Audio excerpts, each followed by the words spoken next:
बिस्मिल्लाहिर्रहमानिर्रहीम।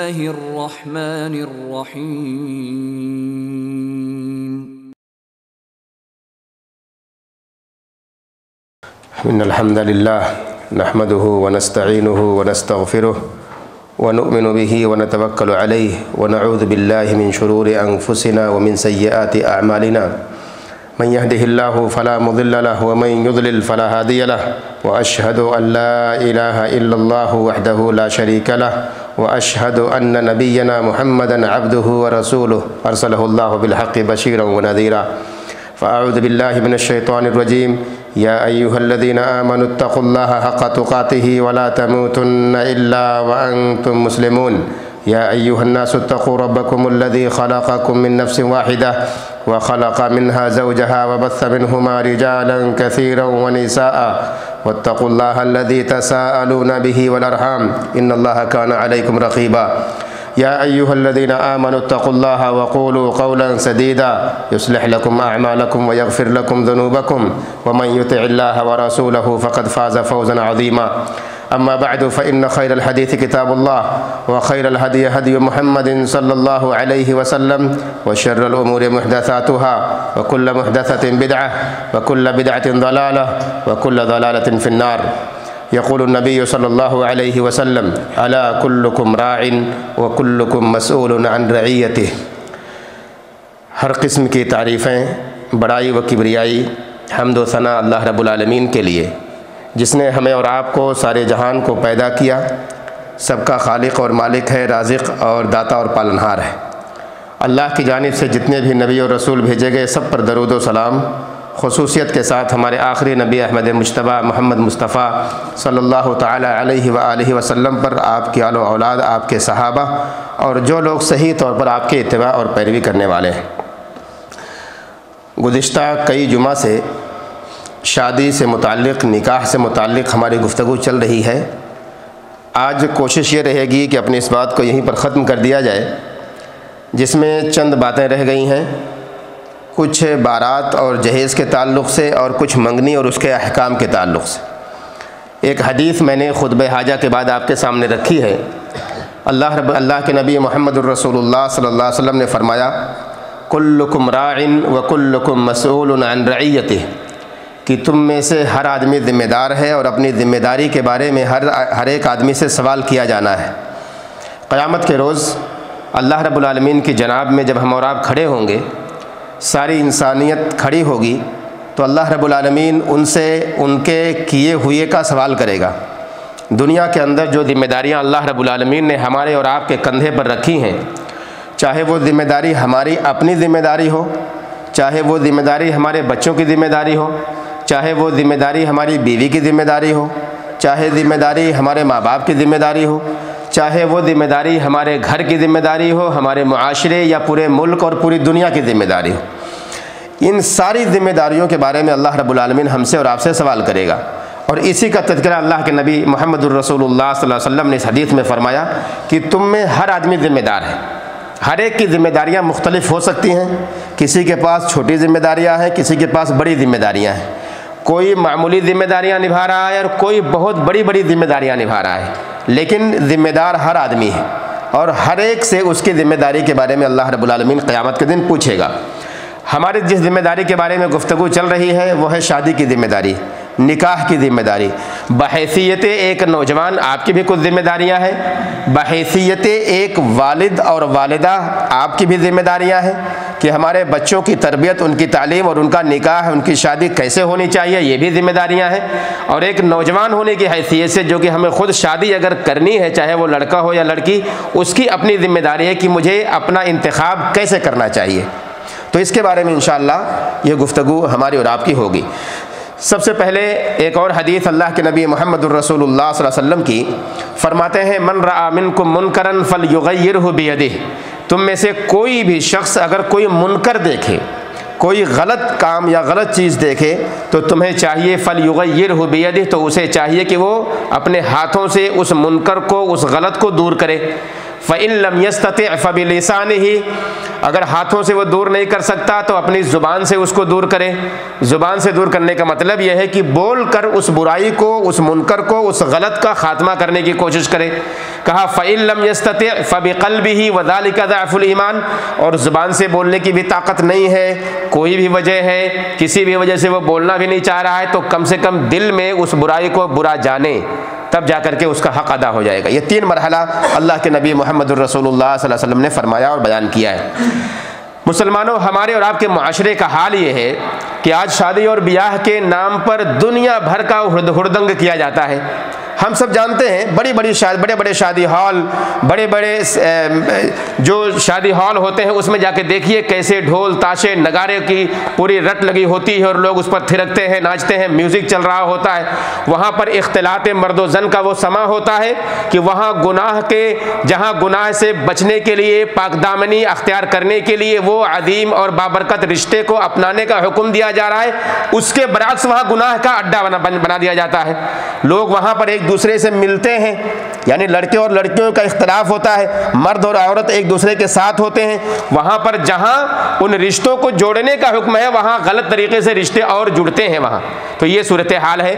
अफसोस क्या होता है? अफसोस यह होता है जब हम और आप देखते हैं कि उन शादी हॉल में जहाँ पर एक बड़ी तादाद बारातियों की होती है, बड़ी तादाद से मुराद कभी कभार तो इतने ज़्यादा लोग होते हैं कि बेचारा लड़की वाला सर पकड़ कर बैठ जाता है कि इनका इंतज़ाम कहाँ से करे। वो कर्ज लेता है, यहाँ वहाँ से बैंकों से लोन लेता है, जाकर लोगों के सामने भीख मांगता है। क्यों? अपनी बच्ची का निकाह कर दे, आसानी के साथ उसका निकाह पूरा हो जाए। और किसकी खातिर तवाज़ो के लिए? उन बारातियों की खातिर तवाज़ो के लिए इनके उनके दर की चौखटों की चक्कर काटता है और जाकर के उनसे भीख मांगता है। ये मुसलमानों की सूरत हाल है कि जहाँ पर बारात की शक्ल में हज़ारों सैकड़ों गाड़ियाँ जाती हैं, उनके घरों पर दस्तक देती हैं और ऐसा लगता है कि खैबर का किला फतह करने के लिए लोग आए हुए हैं। ये सूरत हाल है मुसलमानों की, हमारी और आपकी, जहाँ पैसे लुटाए जा रहे हैं, पैसे बर्बाद किए जा रहे हैं। मुसलमानों का गरीब तबका जो है, उन गरीबों का मजाक उड़ाया जा रहा है। और तो और वहाँ पर न जाने कितने ऐसे मुनकर और गलत काम को अंजाम दिया जा रहा है जो कि कतन जायज़ और सही नहीं है। ये बारात का हाल है, हमारी बहनों का हाल, हमारे नौजवानों का हाल। अल्लाह के नबी मुहम्मदुर रसूलुल्लाह सल्लल्लाहु अलैहि वसल्लम की हदीस आती है, अय्युम इम्राअतिन इस्तअतरत फखरजत अला कौमिन लियजिदन नास रिहाहा फहिय ज़ानिया।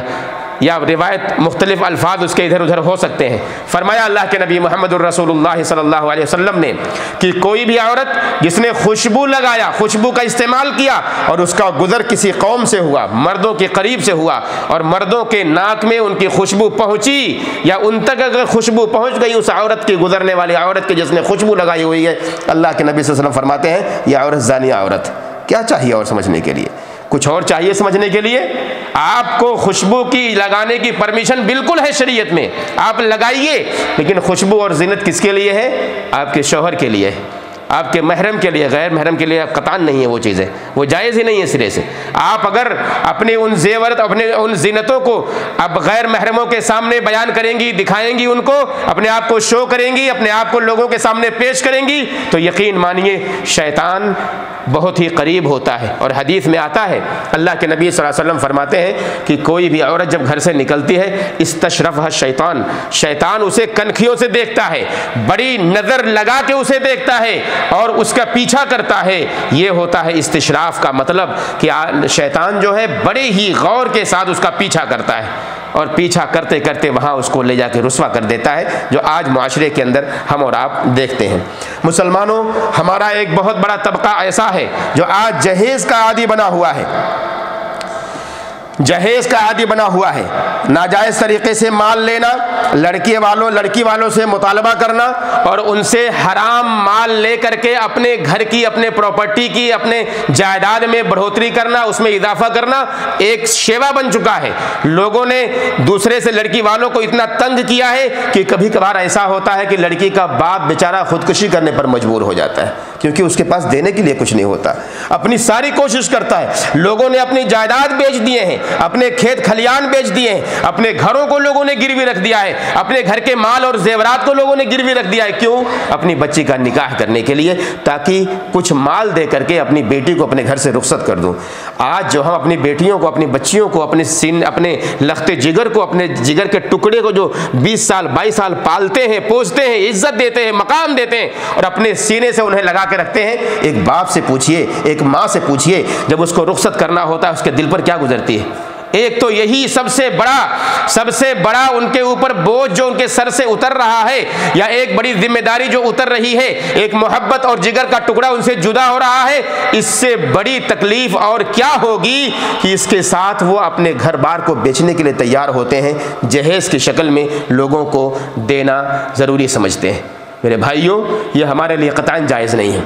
किसी मुसलमान के लिए ना देना जायज़ है और ना ही लेना जायज़ है। जहेज़ की रकम चाहे छोटी हो चाहे ज़्यादा हो, वो जहेज़ है, ये कतई जायज़ नहीं है। अगर कोई ये दावा करे कि मुहम्मदुर रसूलुल्लाह सल्लल्लाहु अलैहि वसल्लम ने हज़रत अली रज़ी अल्लाह तआला अन्हु को फ़ातिमा की शक्ल में, फ़ातिमा रज़ी अल्लाह तआला अन्हा के साथ कुछ जहेज़ की चीज़ें दी थी, यकीन मानिए वो गलत बयानी करता है। बिल्कुल भी अल्लाह के नबी सल्लल्लाहु अलैहि वसल्लम ने कोई जहेज़ नहीं दिया है, किसी तरह का कोई जहेज़ नहीं दिया है। आप सल्लल्लाहु अलैहि वसल्लम हज़रत अली रज़ी अल्लाह तआला अन्हु के जिम्मेदार थे। आपके जिम्मेदार होने की हैसियत से कुछ चीज़ों का इंतज़ाम करना ज़रूरी था, जिसमें चारपाइयाँ थी, जिसमें पानी का मशकीज़ा था। ये चंद चीज़ें जो बुनियादी चीज़ें थीं, अली रज़ी अल्लाह तआला अन्हु के लिए अल्लाह के नबी मुहम्मदुर रसूलुल्लाह सल्लल्लाहु अलैहि वसल्लम ने एक जिम्मेदार होने की हैसियत से इंतज़ाम कर दिया था। अपनी बेटी के लिए नहीं किया था, उन्होंने अली रज़ी अल्लाह तआला अन्हु के लिए किया था। ये बेसिक चीज़ें थी, जो बुनियादी चीज़ें थीं, जो ज़रूरी था कि अगर कोई घर में लड़की आए तो उसके लिए क्या होना चाहिए। कम से कम ओढ़ने के लिए बिछौना हो, कम से कम ओढ़ने के लिए चादर हो, बिछाने के लिए बिछौना हो, चारपाई हो, इतना तो ज़रूरी। तो अपने अली रज़ी अल्लाह तआला अन्हु के लिए अल्लाह के नबी सल्लल्लाहु अलैहि वसल्लम ने चंद चीज़ों का अहतमाम किया था। अपनी बेटी को उन्होंने कुछ जहेज़ में नहीं दिया था। और आज करके दावे जो करते हैं लोग, हम तो अपनी बेटियों को दे रहे हैं, यकीन मानिए ये धोखा दे रहे हैं। अपनी बेटियों को अगर आपको देना है तो अपनी प्रॉपर्टी से उनका हिस्सा दीजिए, उनकी विरासत में हिस्सा तकसीम कीजिए। आज बताइए कितने मुसलमान ऐसे हैं, हमारे कितने भाई ऐसे हैं जो बाप के मरने के बाद अपनी बहनों का हिस्सा निकालते हैं। बिल्कुल नहीं कोई देता है, माफ़ कीजिएगा, इल्ला माशाअल्लाह लाखों में हज़ारों में कहीं आपको सुनने मिलेगा कि किसी भाई ने अपनी बहन का हिस्सा अपने बाप की प्रॉपर्टी में दिया हो। होता है ऐसा? नहीं होता, सब खा के बैठ जाते हैं। जो हराम है उसे बराबर कर रहे हैं, जो नाजायज़ है उसे बराबर करते हैं, लेकिन जो जायज़ है करना हम उससे दूर हो जाते हैं। अल्लाह हम सब की हिफाजत फरमाए। यकीन मानिए ये जहेज़ की शक्ल में कतन हमें और आपको विरासत से महरूम कतन अपनी बहनों को नहीं करना चाहिए, अपनी बेटियों को नहीं करना चाहिए। आइए चंद बातें मैं मंगनी के हवाले से, चूँकि बात ख़त्म हो जाए ना हो जाए, मैं चाहता हूँ कि कर लूँ। मंगनी से पहले शादी और ब्याह के लिए चंद बुनियादें होती हैं जिसको देखकर इंसान निकाह करता है, शादी करता है। वो 4 बुनियादें हैं। 4 चीज़ों की तरफ निगाह रख करके कोई भी मुसलमान इस दुनिया के अंदर अपनी बच्ची की या अपनी बहन की शादी करता है और निकाह करता है, या अपने बेटे की या अपनी बेटी की शादी करता है या रिश्ता भेजता है। 4 चीज़ें क्या हैं? हदीस में आता है, अल्लाह के नबी सल्लल्लाहु अलैहि वसल्लम फरमाते हैं, तुनकहुल मरअतु लिअरबइन लिमालिहा वलिजमालिहा वलिहसबिहा वलिदीनिहा फज़फर बिज़ातिद्दीन। ये 4 चीज़ें अल्लाह के नबी सल्लल्लाहु अलैहि वसल्लम ने बयान की। पहली चीज़ ये थी, कहा किसी भी इंसान की शादी उसके अल्लाह के नबी सल्लल्लाहु अलैहि वसल्लम के कौल के मुताबिक 4 चीज़ों की बुनियाद पे होती है। कहते हैं अल्लाह के नबी सल्लल्लाहु अलैहि वसल्लम उसके माल की वजह से होती है। मालदारी को देखकर इंसान निकाह करता है, दौलत और प्रॉपर्टी को देखकर इंसान निकाह करता है। हमने देखा कि कोई मालदार आदमी है, उसके यहाँ रिश्ता भेजना अच्छा है, हम अपनी बच्चियों की या अपने बेटों की निकाह उसके लिए शादी के लिए पैगाम भेज देते हैं। ये पहली चीज़ है कि मालदारी को देखकर इंसान निकाह करता है। दूसरा कहा उसके जमाल को देख के निकाह करता है। कहीं हुस्न का चर्चा हुआ, किसी के बेटे के अंदर, किसी की बेटी के अंदर कोई खूबसूरती नजर आई, किसी पड़ोस की लड़की ने, पड़ोस की औरत ने कहीं देखा या किसी भाई ने कहीं देखा, तो अपनी बेटी का रिश्ता या अपने बेटे का रिश्ता उसके लिए भेज दिया। वली हसबिहा, तीसरी बात, खानदान और हसबो नसब को देखकर लोग शादियां करते हैं। देखते हैं कि बड़े खानदान के लोग हैं, ख़ानदान बड़ा मेयारी है, आला ख़ानदान है, शरीफ लोग हैं और माशरे के अंदर उनकी अपनी पहुँच है, उनकी पकड़ है और लोग उन्हें जानते हैं, शराफत की निगाह से देखते हैं, तो उस बुनियाद पर भी लोग अपने बच्चियों की शादियाँ करते हैं। और आखिरी बात जो अल्लाह के नबी सल्लल्लाहु अलैहि वसल्लम ने बयान की और साथ में मशवरा भी दिया कि तुम इसको अख्तियार करो, वो है दीनदारी। कहा उसके दीन की वजह से भी, वली दीनिहा, उसकी दीनदारी की वजह से भी शादियाँ होती हैं। फज़फर बिज़ाति दीन, ये तीनों चारों चीज़ें जब बयान कर दी अल्लाह के नबी सल्लल्लाहु अलैहि वसल्लम ने, तो हमें और आपको उम्मत के लोगों को एक पैगाम दे दिया। पैगाम ये था कि ऐ लोगों, दीनदारी को तरजीह दे दो, दीनदार लड़की को तरजीह दे दो, दीनदार लड़के को तरजीह दे दो। अगर कहीं भी ये बात आए कि इन चारों चीज़ों में अख्तियार करना पड़ जाए, मालदारी की वजह से निकाह करना हराम नहीं है, किसी के हस्ब नसब को देख के निकाह करना हराम नहीं है, किसी के ख़ानदानी शराफत या उनके मकाम और मनसब को देख के निकाह करना हराम नहीं है, मगर दीनदारी को तरजीह देना ये सबसे पहला बुनियादी तरीक़ा है हमारा और आपका, मुसलमानों का, कि आप इन सारी चीज़ों को देख कर अगर आप दीनदारी को तरजीह दे देंगे तो यकीन मानिए आपके घर की रौनक बढ़ेगी, आपके घर की इज्जत बढ़ेगी, आपका घर पाकीज़ा घर बनेगा, आपके घर में आने वाली नस्लें पाकीज़ा नस्लें होंगी, आपके घर में आने वाले बच्चे दीनदार तैयार होंगे। और यकीन माने वो लड़की जो आपके घर के अंदर दीनदार बन के तशरीफ़ लाएगी, आपकी बीवी बन के आएगी, आपकी बहू बन के आएगी, वो फजर की नमाज जमात से कभी नहीं छोड़ेगी, वक्त पर अदा करेगी। जमात न सही, जमात का माहौल यहाँ पर है, अपने यहाँ जमात का माहौल नहीं है कि औरतें जाकर के मस्जिदों में जमात से नमाज पढ़ें, माहौल नहीं है वो। यहाँ माहौल है बाकायदा, हर नमाज के अंदर औरतें जाकर के जमात में शरीक होती हैं। उसके बावजूद जबकि घरों में उनके लिए नमाज पढ़ना बेहतर है, फिर भी अपने घरों से जाकर के मस्जिदों में नमाज पढ़ती हैं। ये उनके हिर्स की और उनके लालच की, जो सवाब में इजाफे की लालच है या पैदल कदमों से चल के जाने की लालच है, ये सब, और बेदार होकर के अल्लाह को याद करने की लालच है, ये सब उन्हें मजबूर करती है वहाँ लेके जाने की। ऐसी लड़की अगर नेक और दीनदार घर के अंदर आएगी तो यकीन मानिए अपना तो उठेगी नमाज पढ़ने के लिए, अपने बच्चों को भी उठाएगी, तरबियत करेगी, उनको तालीम देगी, उनको सिखाएगी। आजकल हमारी माँ और बहनों, माफ़ कीजिएगा, हमारे घरों का माहौल इंतहाई खस्ता है, इंतहाई बुरा है। हमारे नौजवान भाई, हम और आप अगर उठ जाते हैं अल्लाह के फजल व करम से, हमें ये तौफीक नहीं होती कि हमारा नौजवान बेटा सोया पड़ा है, उसको भी जगा दें, चल के उसके ऊपर नमाज फ़र्ज हो चुकी है, नमाज के लिए लेके जाए मस्जिदों तक, नहीं तौफीक होती है ये। क्यों? क्योंकि हमारी तरबियत नहीं हुई है, या हम तरबियत याफ्ता अगर हैं तो हम तरबियत देना नहीं चाहते हैं अपने बच्चों को। लेकिन अगर वही माँ अगर अच्छे और नेक होगी, सालिहा होगी, तो आपका ख्याल तो करेगी, आपके बच्चों का भी ख्याल करेगी और उसे भी नमाज के लिए आबादा, सिर्फ नमाज के लिए नहीं, दुनिया के हर उस खैर के लिए आबादा करेगी जिसे शरीयत ने उसे करने का हुक्म दिया है और शरीयत ने उसे अंजाम देने का हुक्म दिया है। अल्लाह के नबी मुहम्मदुर रसूलुल्लाह सल्लल्लाहु अलैहि वसल्लम की यह हदीस हम सब के लिए इंतहाई अजीम हदीस है।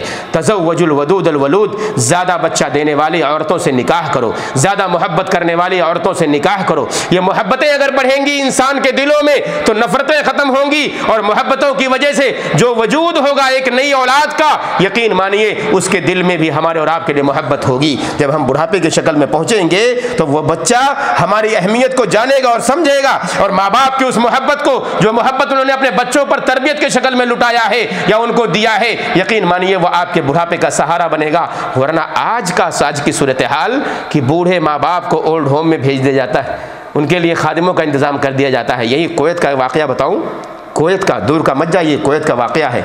एक अरबपति जो मिलनायर है, बिलनायर आदमी है, उसने कोर्ट में मुकदमा दायर किया। कोर्ट में मुकदमा क्या था कि मेरा बेटा मुझे खर्च नहीं देता है, मुझे चाहिए कि मेरा बेटा मुझे खर्च दे। दोनों को हाजिर किया गया, बेटा भी हाजिर, बाप भी हाजिर। जज ने कहा कि आप तो बिलियनेयर आदमी हैं, आपके पास तो प्रॉपर्टी की कमी नहीं है, दुनिया भर के अजीम पैसे, दिनार की भरमार तुम्हारे बैंक बैलेंस में है, इतने पैसे, उसके बावजूद तुम्हें खर्चे का मुतालबा इस अपने बेटे से क्यों कर रहे हो? और कहा कि मुझे अपने बेटे से क्या चाहिए पता है?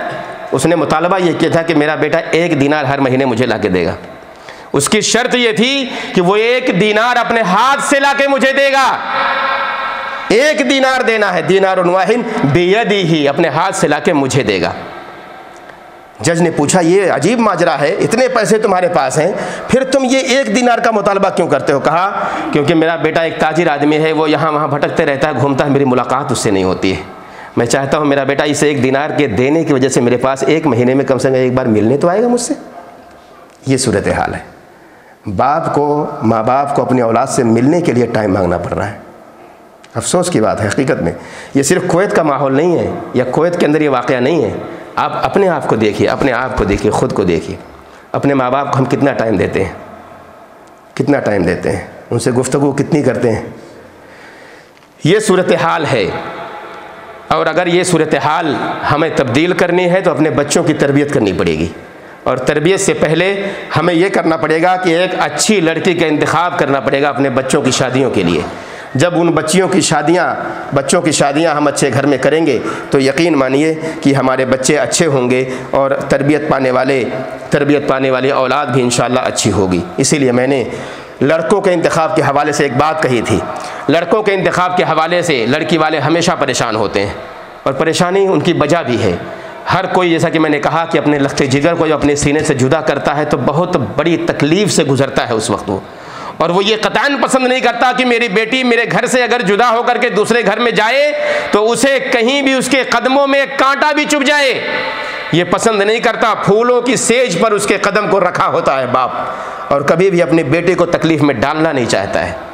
वो चाहता है मेरी बेटी नाज़ और नेमत में पले जैसे मैंने पाला है, उसे अपने सीने से लगा के उसे पाला है।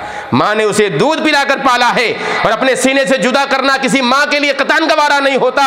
तो माएँ भी ये चाहती हैं कि मेरी बेटी अगर किसी घर में जाए तो उसे किसी तरह की तकलीफ़ ना पहुँचने पाए। इसीलिए मुसलमानों, उस लड़के को देखने से पहले आप सबसे पहले ये देखो कि उसके अंदर दीनदारी है या नहीं है, उसके अंदर अच्छाई है या नहीं, वो नमाजी है या नहीं, उसके अंदर खैर का जज्बा है या नहीं है, उसके अखलाक अच्छे हैं कि नहीं है, ये आप देखिए। उसके बाद अपनी बच्चियों का निकाह कीजिए। हदीस में आता है, अल्लाह के नबी सल्लल्लाहु अलैहि वसल्लम फरमाते हैं, इज़ा जाअकुम मन तर्दौना दीनहु व खुलुकहु फज़व्विजूहु इल्ला तफ़अलू तकुन फितनतुन फिल अर्ज़ि व फ़सादुन कबीर। कहते हैं अगर तुम्हारे पास कोई ऐसा लड़का रिश्ता लेकर के आए जिसके दीन से, जिसके अखलाक से तुम राज़ी हो, तो अपनी बच्चियों की शादियां उससे कर दो। और अगर ऐसा नहीं करोगे तो इस रोए ज़मीन पर फसाद वाक़े होगा, इस रोए ज़मीन पर जुल्म वाक़े होगा। और इस रोए ज़मीन पर जुल्म वाक़े हो रहा है। आप सोशल मीडिया का ज़माना है, आप देखिए कितनी कितनी ऐसी शादियां टूट रही हैं। घरों से शादीशुदा औरतें भाग रही हैं। शादीशुदा औरतें किसी की ज़ौजियत में पहले से मौजूद हैं, निकाह हुआ है, इजाब व कबूल हुआ, उसके बावजूद वो घरों से भाग रही हैं किसी और के साथ। ये सूरत हाल पैदा है आज। ये क्यों हुआ है? क्योंकि इस्लामी तहज़ीब, इस्लामी सकाफ़त उस लड़के के अंदर नहीं थी, या उस लड़के के अंदर नहीं थी जिस लड़के ने अपनी बीवी को इस कदर मजबूर कर दिया कि वो दूसरों के साथ भाग जाए। तो ये सब माहौल है मुआशरे का, सोसाइटी का। अल्लाह हम सब को इससे महफूज रखे और बचाए। अल्लाह के नबी मुहम्मदुर रसूलुल्लाह सल्लल्लाहु अलैहि वसल्लम की एक एक बातें हमारे सब के लिए, सारी उम्मत के लिए नमूना है। एक आयत में अल्लाह रब्बुल आलमीन ने फरमाया, वला जुनाह अलैकुम फीमा अर्रज़्तुम बिही मिन खितबतिन निकाह। निकाह से पहले जो तुम मंगनी का पैगाम देते हो, इसके देने में कोई हरज की बात नहीं है, बिल्कुल दिया जा सकता है। और मंगनी ये मुक़द्दिमतुन निकाह होता है, यानी निकाह के लिए आगे बढ़ने का एक ज़रिया होता है, जहाँ बातचीत होती है, आपस में गुफ्तगू होती है, आपस में तबादले ख्याल होता है, एक दूसरे को समझा जाता है। लड़के वाले लड़की वाले को जानते हैं और लड़की वाले लड़के वाले को समझते हैं और एक दूसरे से बातें करते हैं कि भाई हम वहाँ पर रिश्ता करना चाहते हैं। 3 सूरतें ऐसी हैं कि जहाँ पर कोई भी मंगनी नहीं हो सकती। अगर मंगनी करनी है तो उन 3 चीज़ों का होना इंतहाई ज़रूरी है। अगर वो 3 चीज़ें होंगी तब जा कर के वो मंगनी वाक़ होगी, वरना मंगनी वाक़ नहीं होगी। पहली चीज़ ये कि जिसकी मंगनी हो रही है वो लड़की कतई तौर पर किसी की ज़ौजियत में ना हो, किसी की बीवी ना हो। किसी की बीवी रहते हुए आदमी ये सोचे कि कहीं और निकाह का पैगाम दे दिया जाए, ये बिल्कुल जायज़ और सही नहीं। दूसरी चीज़ यह है कि वह औरत हालत इद्दत में ना हो, इद्दत ना गुजार रही हो। अगर इद्दत गुजार रही है तो उसकी मंगनी नहीं की जा सकती। और तीसरी बात यह है कि उसकी मंगनी पहले कहीं ना हुई हो। अगर मंगनी हो चुकी है तो ला यजूज़ुल खितबतु अलल खितबा, मंगनी पर मंगनी करना ये जायज़ नहीं है। जब तक कि पहली मंगनी ख़त्म ना हो जाए दूसरी मंगनी उसकी नहीं की जा सकती। इसी तरह से एक मसला आता है, मंगेतर को देखने का हुक्म क्या है? शरीयत ने क्या इजाज़त दी है कि मंगेतर को देख सकता है? यानी एक लड़का एक लड़की, या एक लड़की एक लड़का एक लड़के को, जो उसके होने वाले फ्यूचर के मुस्तकबिल का शौहर या मुस्तकबिल की बीवी हो सकती है, क्या उनके लिए जायज़ है कि दोनों एक दूसरे को देखें? और अगर जायज़ है तो किन सूरतों में जायज़ है? इसकी एक लंबी तफसील है, मगर अमूमी तौर पर आप ये जानिए कि किसी भी मर्द के लिए ये जायज़ नहीं है कि किसी भी अजनबी औरत पर निगाह डाले। निगाह डालना या देखना उसकी तरफ जायज़ नहीं है। ये आम फैसला है अल्लाह रब्बुल आलमीन का और अल्लाह के नबी मुहम्मदुर रसूलुल्लाह सल्लल्लाहु अलैहि वसल्लम का। अल्लाह रब्बुल आलमीन ने फरमाया या अय्युहल्लज़ीना आमनू, या कहा कुल लिल मुमिनीना यग़ुद्दू मिन अबसारिहिम, ऐ नबी ईमान वाले मर्दों को बता दो कि वो अपनी निगाहों को नीची रखें, और इसी तरह ईमान वाले औरतों को बता दीजिए कि वो भी अपने निगाहों को नीची रखें, निगाहों को गैर महरम की तरफ ना उठाएं, उनके लिए जायज़ नहीं है। अल्लाह के नबी मुहम्मदुर रसूलुल्लाह सल्लल्लाहु अलैहि वसल्लम ने हज़रत अली को कहा या अली ला तुतबई नज़रतिन नज़रा फ़इन्न लकल ऊला व लैसत लकल आखिरा, कि ऐ अली अपनी निगाहों को बार बार किसी महरम की तरफ, किसी गैर महरम की तरफ ना लेके जाओ। पहली निगाह पड़ गई वो तुम्हारे लिए जायज़ है, लेकिन दोबारा उसकी तरफ लेकर के जाना या देखना ये तुम्हारे लिए जायज़ नहीं है। जिसे हम अचानक वाली निगाह कहते हैं, चलते फिरते अगर कहीं किसी गैर महरम लड़की या औरत पर निगाह पड़ जाए वो आपके लिए जायज़ है कि पड़ गई, कोई बात नहीं, लेकिन वहाँ पर फिर से नज़र ले करके जाना, दोबारा देखना उसको, वो क़तअन जायज़ नहीं है हमारे और आपके लिए। शरीयत ने हमें रोका और मना किया है। ये उसूल और ज़ाब्ते हैं, लेकिन मंगेतर को देखने का हुक्म यह है कि उसके लिए जायज़ है कि मंगेतर को देखा जा सकता है, और मंगेतर को देखना ये सब के लिए जायज़ नहीं है। कि आमतौर पर होता क्या है, लड़के का खालू जा रहा है, लड़के का फूफा जा रहा है, लड़के का चाचा जा रहा है, उसका मामू जा रहा है, सब पूरे ख़ानदान के लोग मिलकर के लड़के देखने जा रहे हैं। किसने परमिशन दी है? ये हमारा दीन ये नहीं परमिशन दे रहा है। लड़की देखने की परमिशन अगर किसी को है तो लड़के को है, लड़का देखे, लड़के के लिए निकाह जिसे करना है उसके लिए, और उसे भी परमिशन क्यों है?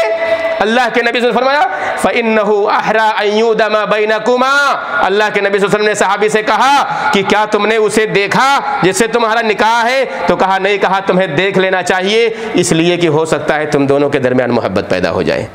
ये हो सकता है कोई अच्छी अदा उसको अच्छी लग जाए, आपको लग जाए, उसका हुस्न आपको अच्छा लग जाए, उसकी बातें आप कभी गुफ्तगू कर लें, उसकी बातें आपको अच्छी लग जाए, या हो सकता है उसकी ख़ानदानी शराफत आपको अच्छी लग जाए। तो ये वजह है कि जिसके वजह से देखने की इजाज़त दी गई। वहाँ टाइम पास के लिए नहीं है कि पूरे ख़ानदान को लेकर के आप जाइए, लड़की वाले का खर्चा कराइए, दावत भी तोड़िए, फिर उसके बाद 10 दिन बाद कहिए नहीं भाई हमें लड़की पसंद नहीं आ रही है। ये जुल्म है, ये जुल्म है जो लोग करते हैं आज, और ये ट्रेंड बना हुआ बाकायदा। एक नहीं 10-10 रिश्ते लोग जगह देखते हैं, खाते और पीते हैं, पैसा भी खर्च करवाते हैं और बाद में पैगाम पहुंचाते हैं कि भाई लड़का तैयार नहीं हो रहा है शादी के लिए। क्यों? लड़का तैयार था घर पे खाना जाने के लिए? क्यों तैयार हुआ था लड़का? हो ये काम कहीं सलीके से खामोशी से भी किया जा सकता था, मगर नहीं, हमने और आपने इस माहौल को ख़राब किया है। जो जायज़ है उस जायज़ को नाजायज़ में तब्दील किया है, जो हमारे लिए क़तअन जायज़ और दुरुस्त नहीं है। मुसलमानों, इन्हीं चंद बातों पर अपनी बात को ख़त्म करता हूँ। अल्लाह से दुआ करता हूँ कि अल्लाह रब्बुल आलमीन हम सारे मुसलमानों को अपने शादी और ब्याह में तमाम रसूम और रिवाज से बचने की तौफ़ीक़ दे। जो भी बातिल रस्म व रिवाज हैं अल्लाह हम सबको उससे निजात दे। सारे मुसलमानों के घरों से इन बातिल रसूमात को निकाल दे। जो जायज़ तरीक़े हैं उन सारे जायज़ तरीक़ों पर चल करके अपने निकाह और शादियों को अंजाम देने की तौफ़ीक़ दे। अल्लाह हमारे घरों में बरकत नाज़िल फरमा, हमारी औलाद में बरकत नाज़िल फरमा, हमारे बच्चों की इस्लाह फरमा, हमारी बीवियों की इस्लाह फरमा, और हमें जितने भी शौहर हैं उन सब की इस्लाह फरमा, और जितने भी लोग इस दुनिया में परेशान हैं अल्लाह सबकी परेशानी दूर फरमा दे। ऐ अल्लाह ईमान वालों की हिफाजत फरमा ले। दुनिया में मुसलमान कहीं भी परेशान है सबकी परेशानी दूर कर दे। जो बीमार हैं उन्हें शिफा दे दे। जब तक हमें ज़िंदा रख इस्लाम पर हमारा ख़ात्मा हो तो ईमान पर हो। आमीन या रब्बल आलमीन। व सल्लल्लाहु वसल्लम अला नबीना मुहम्मद व अला आलिहि व सहबिहि अजमईन।